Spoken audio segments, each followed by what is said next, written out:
Hey, you guys. Welcome to today's practice. So last episode, we talked about how it's different whether you breathe into the chest or breathe into the belly first, and how there is a lot of controversy about which is better and the right way to do it. And it depends.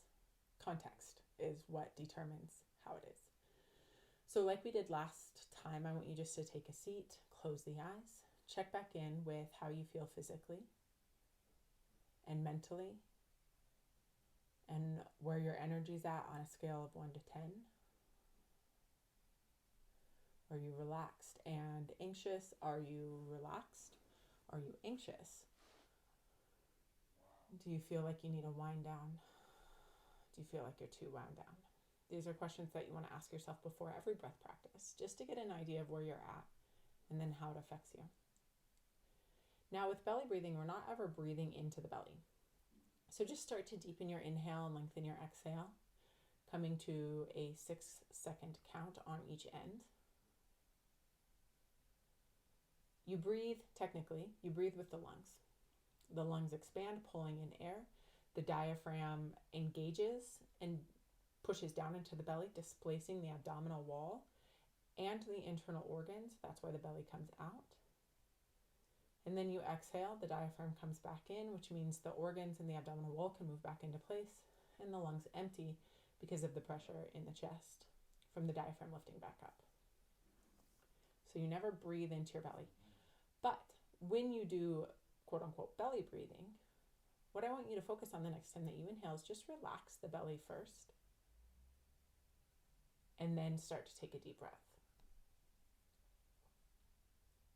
And then when you exhale, feel the belly come back towards the spine and slowly empty. It'll soften your posture, so you might feel like you're starting to slouch. Don't worry too much about that.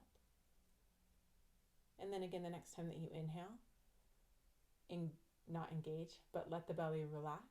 It'll lift your posture slightly and then fill up through the lungs, all the way up into the palate. And then exhale everything out.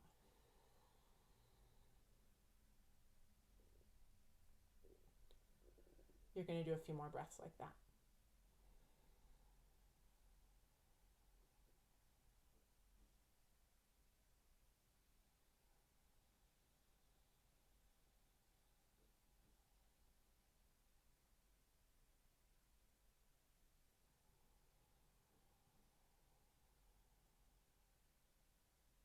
This type of breathing can also be good when you're having digestive issues, like holding too much tension in the abdomen or in the digestive tract.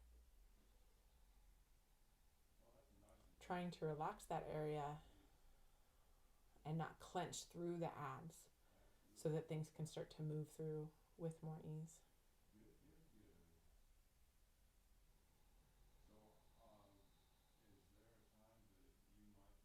And just begin to notice how you feel again. Where's your energy at on a scale of 1 to 10?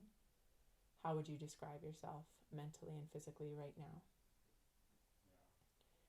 And has breathing this way affected you? Again, this is a practice that you can implement when you're feeling a little like manic and high strung. You can sit down and take 5 to 10 breaths, just breathing in, relaxing the belly first, and then deepening the inhale. And then a nice long exhale. Now, when you're in yoga class or when you're in a Pilates class, Pilates I'm far less familiar with, so I'm actually only going to speak to yoga. When you're in a yoga class, you can alter your practice simply by changing the direction in which you breathe.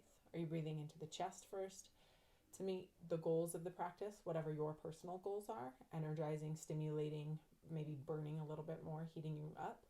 Or are you breathing into the belly to create a calmer sense about the practice? To create a more sense of space for you to relax and settle into it.